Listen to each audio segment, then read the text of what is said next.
Hey, Low Code Approach listeners, this is Wendy Haddad. Before we jump into this week's episode, I wanted to let you know that we are starting to plan for the next season, and we want to make sure we hear from you on what is most important and relevant in terms of the topics that we'll be choosing. So if you could open a web browser and pop over to aka.ms/low code topic request, that's aka.ms/low code topic request, all one word. Fill out that brief survey on what topics and what subjects, what guests you might want to hear from. And who knows, maybe it'll make it into the next season of the podcast. Thanks so much and happy listening.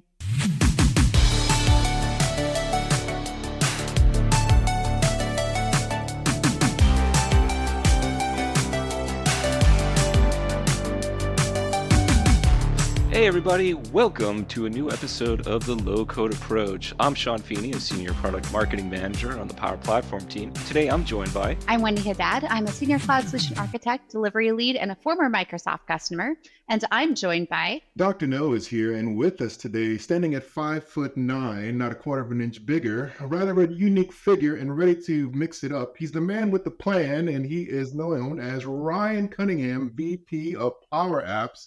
Ryan, how are you today? Oh man, Ken, that intro pumps me up. I've been saying for a long time the next Power Platform swag needs to be like power pants, like snap pants that you can, as you run down onto the basketball court. I think with an intro like that, it's got to happen. Well, I'm happy to do more of those for you, Ryan, at any time. My services, I am employed by you also. These are part of my services. This is the closest I'm going to get to being on any kind of professional sports stage, so we'll take it. That's how we kick off the next Power Platform conference. Exactly. Yeah. Ken doing Ken's the MC introing you all as you walk on. Solid confidence rock in the background too. Very awesome. So why do we bring Ryan on today's episode? Well, this is a big topic. We're going to cover Power Apps, what it was, what it is, and what it's going to be. And so as we jump into the first question, Ryan, could you please just give us a high-level explanation of what's the vision behind Power Apps in Power Platform? Yeah, that's a big question, but I think it's also one that's been evolving over time. I would say the original vision was, and going back many years in Microsoft, even before we launched the product, how do we start to democratize software development so more people can do it? And how do you start to close the gap between a human with a need and instructions to computers? And we've made huge progress at that. More than 20 million humans use a Power App every month. That's a public number Satya has talked about. But I will say the nature of what it means to close that gap is also changing dramatically in this new era of generative AI that we're in. And, tools that previously were limited to point and click and simple expressions now start to look much, much, much more powerful. And so we're really expanding out, how do we close that gap, not just for, non-professionals, sort of people without a technical background, but what does it mean to actually make professionals much faster as well and build all of our software at a higher level of abstraction? And so, at the same time, the nature of that software is changing. And so I would say, our mission sort of remains that core same value, shorten that gap between somebody who needs to do their job better and actual software that can make it happen. What's really exciting is how quickly the capability and the ability to deliver that in the market is evolving right around us. And we're definitely a big part of that right now. So Ryan, if I'm double clicking on that a little bit, We've got pro developers, we've got citizen developers in here, but yet all of our marketing positioning talks about the Power Platform as low code, and yet we're doing a lot in the pro code space. Can you talk a little bit about the evolution of that? Did we start for the pro developers? Was this always intended for them? Are they an afterthought in that? And where are we heading? Yeah, should we still be calling it low code? Well, Ken may have sat in on a session I did for our internal field teams a week ago, but my New Year's resolution is to stop saying low code. And not because I want to give up on citizen development or non-traditional development by any means. I think we are stronger there than we have ever been. But I think actually the distinction between these two ends of the spectrum is just disappearing generically in the market. If you look at, all the progress we've made for traditional professional software developers over the last 30, 40 years, all we've been doing is adding layers of abstraction so we don't have to write low-level assembly code. And the ability to do that and deliver high-scale, highly productive software and involve a lot more people around the table we're finally reaching this really interesting convergence point. And I think, if you look at the direction that, traditionally called low-code tools are going, and the direction that generative AI is going, and the direction that, high abstraction, high productivity software platforms are going, they all converge in this future where, I mean, gosh, if in 3 to 5 years, your self-identity as a professional software developer is file new SQL server, build schema from scratch, create a forms over data React app over the top of it, that's going to look increasingly antiquated sort of as a model. It'll become the canning of software. We'll do it for fun on the weekends, but evolved a lot more technology to not have to work at that level of manual interaction anymore. And so I think we are really entering this new phase of what we think of as software. So that's exciting, but I think it means we bring everybody along, right? And I think we're on that trajectory. It's not just about AI. I mean, when I survey, monthly active developers of Power Apps, 27% of them already self-identify as a professional software engineer. There's a lot of people using this for high-scale employee-facing applications that it's just reducing time and toil in their day to implement it. And frankly, it is minimizing the technical debt of operating it after the fact. Why would you want to build and maintain your own auth integration and your own VM scale and your own, connectivity to these other common services? If that breaks in the middle of the night, you want me to get the call, not, an individual developer sitting in a team. And I think that's why a lot of people are just moving up the stack, and we're going to continue to see software move up the stack in general in the years ahead. So, Ryan, I have a multitudinous amount of questions after that wonderful amount of information that you just gave us. Yeah. But I'm going to channel my inner Chubb Rock right now and say that Copilot last year was a shock for many individuals. Yes. My question is, I'm going to try and tie this together. What we've seen throughout Power Platform conferences is that many individuals approach us and talk about, oh my goodness, this platform has transformed my life, my career. We've heard from folks as old as, I think, maybe 12, I think is the youngest I've heard. The oldest I think I've heard from myself is maybe 78, who's saying that we've given them new lease on life. Yeah. So question for me is, how has artificial intelligence really evolved the Power Platform, and what role does it now going to play in not just the evolution of the platform, but let's talk a little bit maybe about the careers and the possibilities for individuals and the opportunity for AI assistance. Yeah, and I would say it is still evolving. You say evolved is definitely, we're right in the thick of it right now, but already, this isn't just about cool things on a LinkedIn feed and roadmaps. I mean, Power Apps and Power Automate both generally available now with Copilot for makers, globally available as well. In fact, we're now on by default, not just in the US, but in the EU, in Australia, and a bunch of other places where we have data center support. You can opt in anywhere globally. And we're even rolling out language support for a whole bunch of languages beyond English. So it's becoming really widely available right now and used by a significant portion of people building apps and automation and having a big impact. I mean, Power Apps makers today who build their first app over Dataverse using Copilot, more than 60% more successful on their first try than people using point and click. Power Automate makers who start with Copilot, 72% more likely to have a successful running flow after their first week than people who start with point and click, and twice as fast at the same task. And these are on top of what is already by far the most successful and widely adopted low-code tools in the market. And I think that's just a huge accelerator already, right? And you start to see these really interesting stories of, people who, even a year ago were turned off by or not, willing to kind of invest the effort in learning the tools when they were purely point and click and type on keyboard, but now are getting much more comfortable in a Copilot world and using it as a teaching tool. We published a great story on the Power Automate blog, and I think Ashley was actually at the Power Platform conference. So this woman, who is a CPA, a certified public accountant, who, has sort of completely transformed the way that she does her job and is so thrilled about it. She's talking to all kinds of other people about it and sharing it. We published another great story about a woman in Tokyo who first job out of college was basically sitting next to a fax machine at a food manufacturing plant and food container manufacturer and waiting for orders to come in on a fax machine and manually keying them into like a legacy Siebel Systems terminal, and was like, God, there's got to be a better way to do this, and starts, finding Power Platform, specifically found some of the early GPT integrations in Power Apps where you could translate natural language into PowerFX expressions, use that to learn PowerFX, not only, really advanced her career at that company, she now works at a partner in Japan, helping other Power Platform customers succeed. So completely changes career. So we start to see Copilot not only as a tool for broadening out accessibility of the platform, but also as a teaching and a learning tool to build skills. And that's pretty cool. And I think just one of the early examples of that human AI partnership on top of the platform that's going to drive a lot more change in the market as we go. That is awesome. I love hearing stories like that about how careers are being changed. And so I'm going to pivot a little bit to product now. So as we see Copilot being integrated in Power Platform more and more, one topic that comes up a lot is extensibility, right? So let's take data from third-party services and first-party services within Microsoft, and also building end-to-end solutions across the entire Power Platform stack. No longer like my Power Apps expert or my Power Automate expert. I have to build solutions across the end of the spectrum here.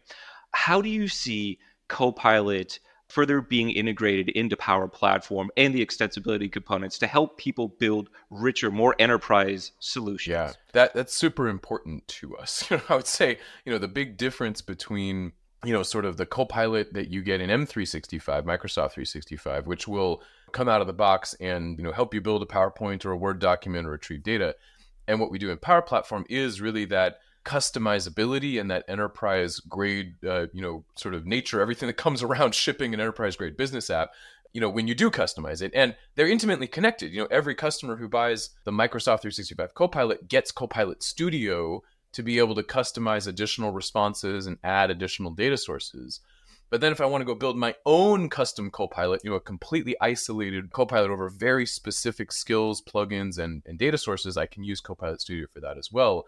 When I go into a Power App and I add an app Copilot to that app, what it's doing is it's creating a Copilot Studio project behind the scenes that I can then model independently.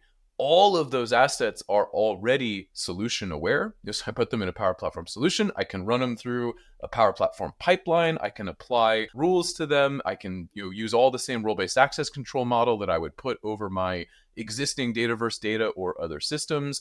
So we're not reinventing the wheel here from a enterprise readiness perspective or a more advanced developer addressability perspective. We're really folding it into the systems that already exist and are already very robust. And even if you look at Copilot Studio as a product, that's a direct evolution of Power Virtual Agents, which itself is built on top of the Azure Bot Framework. That stack is powering already some of the largest bots on the planet, including the Microsoft Support Bot. So, there's a huge asset and benefit to doing this in the context of these mature services at Microsoft, and yet also really reimagining them in the era of generative AI at the same time. Right. You gave a great example earlier when you said that the individual used Copilot to sort of reverse engineer their learning, if you will, Yep. right? Where they used Copilot to then, write the PowerFX expressions, and then they use that as a learning mechanism, Yep. right, to learn how to write PowerFX. So my question is, what resources would you recommend for someone looking to learn about Power Apps and Power Platform? Yeah. Well, gosh, we've got lots of them. I suppose number one is you can listen to this podcast. But I'll put in a plug for the home team here. But a short second is, we've got some great material from a learning perspective and actually learning tracks and certifications. And for folks that are not aware, we even have a program around that called Power Up. It's a significant time commitment, but it's a multi-month program where you get active instruction and teaching and peer support, and then get a real certification in Power Platform skills on the other side of it. And we're even now adapting that for customers, large customers, to roll out internally inside of their organizations, in addition to being something that individuals can come to the front door of and ask. So there's a lot of great material out there. But also nothing beats, just getting into the product, trying it out, tinkering, having a real project that you want to be able to achieve, and then learning along the way to achieving that goal, becomes a really strong way that people learn. And we've seen that pattern work very well out there in the market. So Ryan, I am honestly shocked that we've gotten so deep into the podcast and Dr. No has not yet asked you a governance question. So I'm going to ask one on his behalf in all seriousness, right? Because I lived this as a customer and I live this every day with our customers. Many customers, and especially their IT departments, they have security controls in place. They have review processes and policies. And we're moving their cheese, or at least there's a perception that we're moving their cheese with our new development tools, with the Power Platform. And now you introduce AI into the mix as a little bit of a bombshell. So what should IT and global information security teams be thinking about these changes?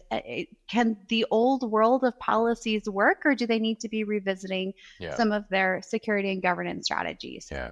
Look, I think the cheese moved a long time ago, and people are just coming up to speed with that fact. And I talk to customers all the time, and especially customers sitting in IT and information security roles. And there are really valid concerns here. And I'll talk about the customers that have thousands of low-code practitioners, both professionals and citizens, building thousands of solutions every year inside their companies. And every single time you have that conversation, somebody, crosses that's terrible. I don't want that to happen. I don't want thousands of pieces of software and automation that were not built by IT out there. And, my question to all of them always is, where do you think they came from? It's not like 1,000 people woke up yesterday and just got inspired to build Flappy Bird for business.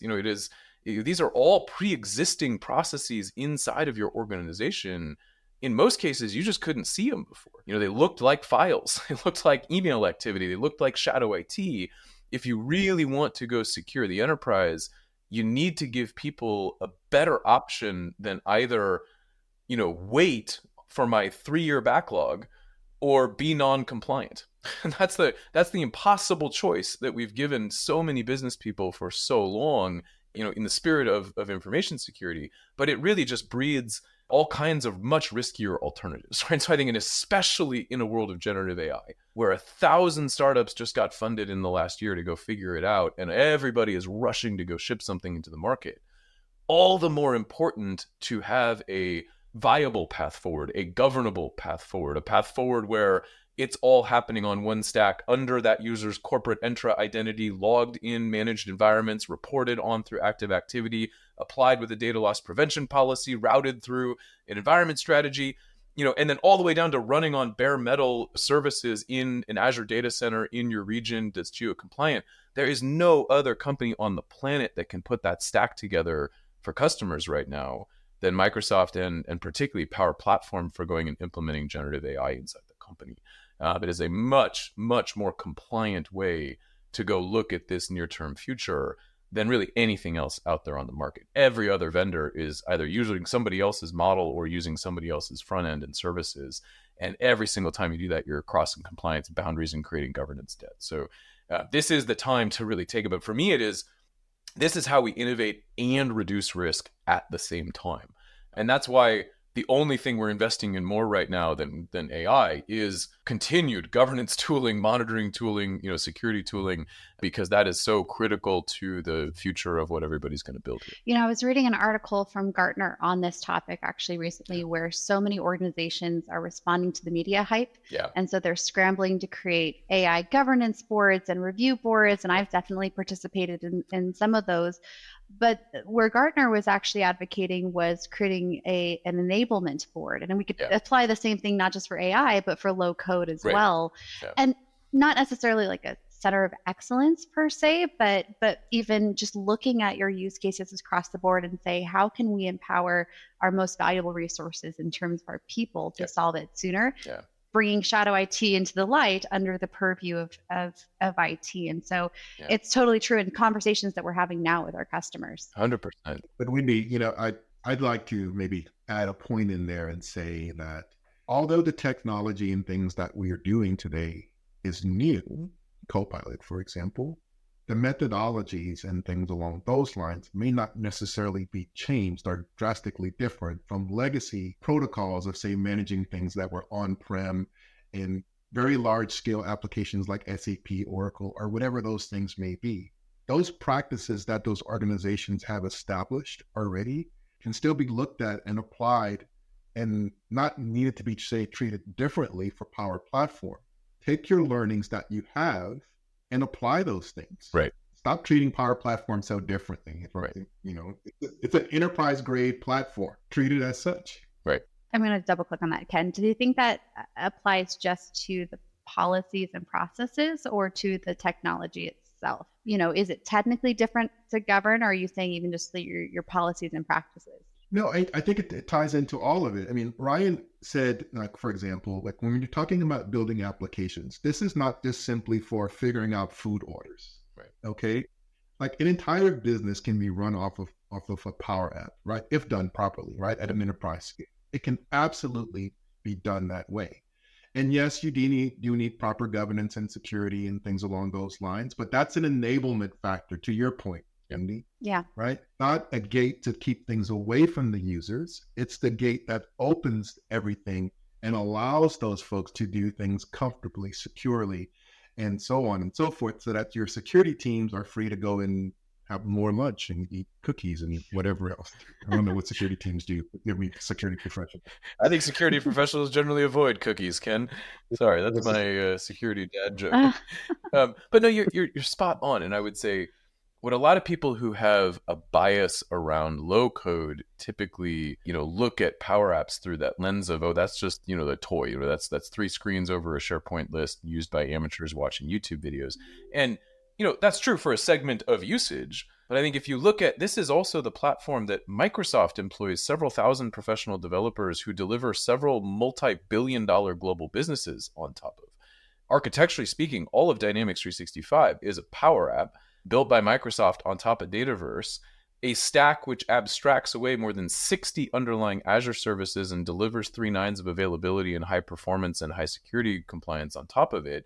Most customers don't want to compete with that, by individually rolling their own, and hoping for the best. And in fact, there's a whole lot of people running software even on Azure that can't match those levels of performance and availability on their own, even with a dedicated engineering team. And we've built a whole lot of that control and availability and performance management plane on top of it. And so, what's that case for building on top of Power Platform? It's not because it's cool. It's because it's really saving a massive amount of time and money in the maintenance and implementation of real enterprise software.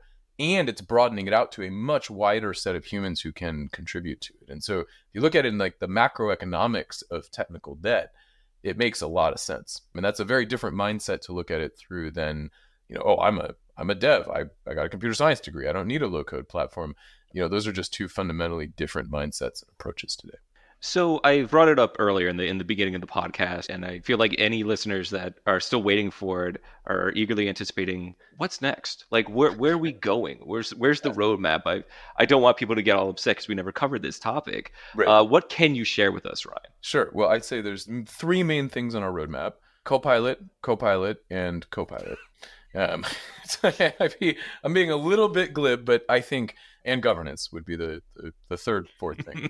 I would say, look, we are just getting started in terms of what it means to transform both developer experiences and user experiences and really break everybody's long-standing assumption of what a business application needs to be. That's an evolution over time, right? But I think, we've just started taking some baby steps of what it means to integrate Copilot into end user experiences. We're about to launch a lot more of those things that'll just start lighting up for end users who have apps based on Dataverse, to do Q&A and get answers or get summaries inside of those applications. But that's just a starting point, and expect to see over the next year just increasingly more intimately integrated into the flow of work, both in a Power App and when you're in other places.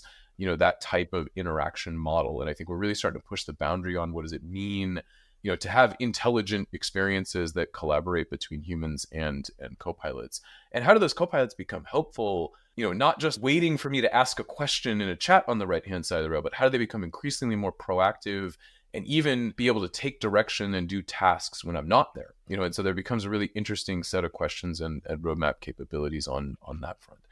I will say, all of that also means continuing to modernize our interfaces around it. And as people who've been following Power Apps for a while know, we've made a lot of progress recently with modern controls built on the Fluent V9 standards, with massive performance improvements in especially the model app harness, as well as the canvas, with a whole lot of improvement to our collaborative capabilities for both makers and end users. Seeing that road through is also a big part of our roadmap. And it very much converges with what does it mean for Copilot to be a collaborator in that space and in that world? And I think the third leg of the stool is about really what we think of as the control plane. What does it mean to manage and secure and deploy and distribute assets across thousands of use cases in an organization. But even for one development team building one solution and bringing it to market, how do we have a really world-class experience end to end, from design to deployment to monitoring to debugging to supporting? We've got a lot of energy going into that space as well, and I'm pretty excited about what's coming up in the year ahead as well. Awesome. I do have a follow-up question, even though I'm getting mean glances from Wendy and Ken to hurry it up because I'm exhausting my mic time. So we've talked about organizations, putting in governance plans for Copilot and rolling out these enterprise apps. What about enablement of an organization to increase adoption and awareness of Copilot and what's possible? Yeah. How do you see that moving forward? No, that's happening as well. And I would say the most forward-thinking organizations are doing it. EY, for example, recently enabled Power Platform Copilots for 170,000 people across the firm, and are running big campaigns internally to get them to use it and to try it on and take advantage, because they're realizing, gosh, if I can have more people be more successful automating processes, modernizing systems, getting things out of Excel spreadsheets, I am bringing the efficiency of the firm forward, and I'm reducing risk at the same time. And so I think we are starting to see that concept of the Center for Enablement, not the Center for Excellence or the Center for No, which is what a lot of these safety boards are sort of set up as. I think the real idea is, how do we get people to take advantage of it? Obviously in a way that is safe and is responsible, but with the goal being get the value from it. And I think that's the big mentality, is what is the goal of your committee? Is it a defense committee or an offense committee? Every good offense has to not turn the ball over, to not belabor a sports metaphor, but it's like, how do you create the right expectation of the goal of the outcome for the organization? And how are you going to measure that? We've got a customer running a small nonprofit in the Washington State area whose explicit goal is, I want to go triple the amount of services I'm providing to my community in the next 3 years and not hire an additional human.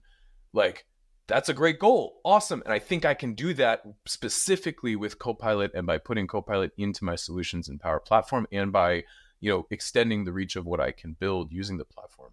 That's a great thesis. So if it works for EY and it works for a small nonprofit, it'll work for every other customer in between. You just have to be intentional about what you want out of the other side.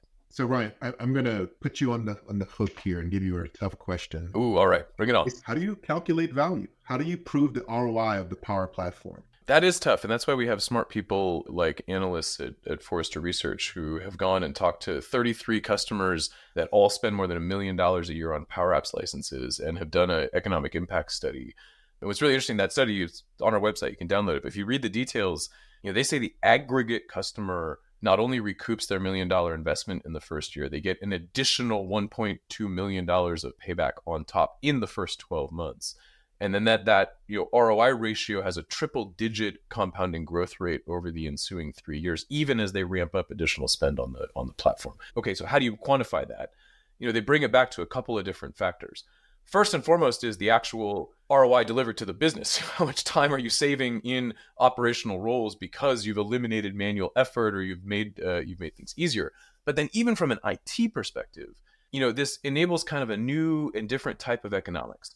When I cover a user with a Power Apps premium license, that human can use an unlimited number of Power Apps for the same price per user per month. And so that may feel expensive for the first app, but if I look at it in aggregate, that means the marginal software cost of every new app I deploy is zero. And it means the unit economics get really good at scale. And that's how a lot of customers are thinking about this. It's not, I don't want to do this because I want to deploy one workload. I want to do it because I want to go modernize an entire software estate. And if I have to modernize an entire software estate in the old model of investment, where I have to go pencil out software cost of every single workload and calculate VM capacity load for every piece of custom development, I'm just going to move way too slow. If I greenlight the capability for the organization and I can deploy, then past a certain minimum threshold of payback, everything else is pure ROI. That is a huge benefit. On top of that, I'm able to consolidate some of these really niche point solution SaaS products or one-off things that I've deployed and developed in the past onto that platform, and in the process, not only reduce cost, but also reduce risk. Because that thing that a consultant built for me 8 years ago is not getting .NET Core patches. It's not fitting into my data lake strategy, and it's not governable in the same way that everything else. So if I can start to move those things and modernize those things onto a standard platform that has a whole team of Microsoft engineers and a broader platform maintaining it, then my go forward cost over the next several years is much, much more advantageous. So there's a pretty deep framework for that. And I think for some of our largest customers who are really looking at, wow, this looks like a pretty expensive multi-year commitment, not just for the licenses, but the capacity to take it on. We actually have tools. We have a business value assessment template that's sort of based on the methodology Forrester used, where we can go make very specific assessments for individual customers. And that's important to do. And then to keep yourself honest with, as you go through it, 6 months in, 12 months in, did we get what we thought we would, and where do we stand, and what do we need to learn from that as we go? Ryan, I also want to capitalize on Sean's theme of what's coming. And I heard Copilot, but there's other tech trends. There's machine learning, Yep. AR, VR, the Internet of Things. So what are we thinking about that space with the Power Platform? And is there current investments or maybe future investments that you're allowed to share that we can talk about? So I would say from an AI perspective, I mean, so much of that world is being upended right now between what was previously very narrowly trained and pre-trained, sort of trained models on specific data to pre-trained models that are much more effective. A lot of the work right now is how do you fine tune in real time or few shot optimize those models to do very domain specific things. So I'd say from an ML perspective, I think that world is getting turned upside down right alongside the rest of AI. But how does that Copilot agent do better prediction, right? How does it look at the existing data you've got and say, hey, here are customers that are going to churn, or here are things that I expect to fail inspection based on other things that failed inspection? Absolutely, there's some interesting data science and thinking going in there. On the other tech front, I will say we are continuing to invest very heavily in mobile and frontline workers, and that's an area where there's a huge potential for value in general with software, but also specifically with generative AI. And folks that have been watching us closely, we recently previewed a full offline stack for Canvas Power Apps. We've been running that generally available under model for a while. We've made a lot of improvements to the ability to wrap a Power App, and custom brand it and distribute it to mobile devices. We are also doing work right now to render those components and controls truly as native controls on devices for much better performance and UX. And we are looking at right now how to bring a lot of this Copilot goodness into that package. And we're seeing more and more customers, major retailers around the world with tens of thousands of frontline workers, taking a big bet on Power Apps, because it has all these other benefits, but it also is very transformational for their end users. So I would say expect more from us on that front. And that naturally bleeds into things like assisted and AR technologies. In fact, you can already put a MR model into Power Apps and visualize something in three-dimensional space or do a measurement control. But I think that's just one piece of a much bigger picture of how do you make frontline workers much more productive in a hands-free or limited hand type of scenario. I'm going to squeeze in one more follow-up question before we land the plane here. You mentioned the ability to wrap Power Apps and deploy them natively. Is that a strategy direction change? Do we still see the value of Power Apps within the mobile Power App itself, or do we think we're going to start seeing more Power Apps go that direction in the future? Is that where you're encouraging developers to go? Well, I think the use cases are very different. If I have a departmental app and it's the 17 of us and I want to put something on a mobile device, it's actually a huge advantage for you to just have Power Apps, the container from your company. You log into it with AAD and you use it, it's a trusted source.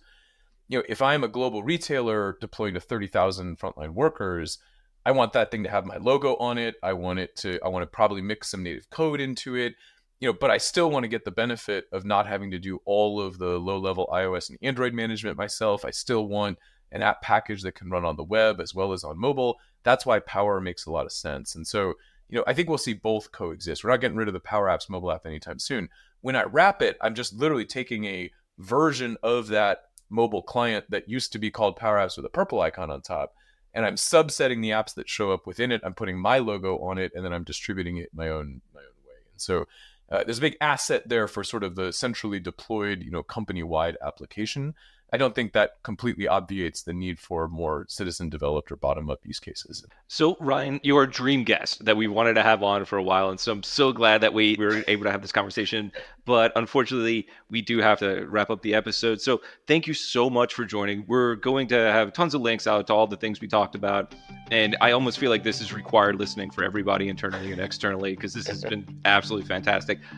Thank you so much for joining us, Ryan. We really are excited. Thanks for great questions. questions, and thanks for doing what you all do in this community. It's an honor to be here with you. Awesome. Thank you.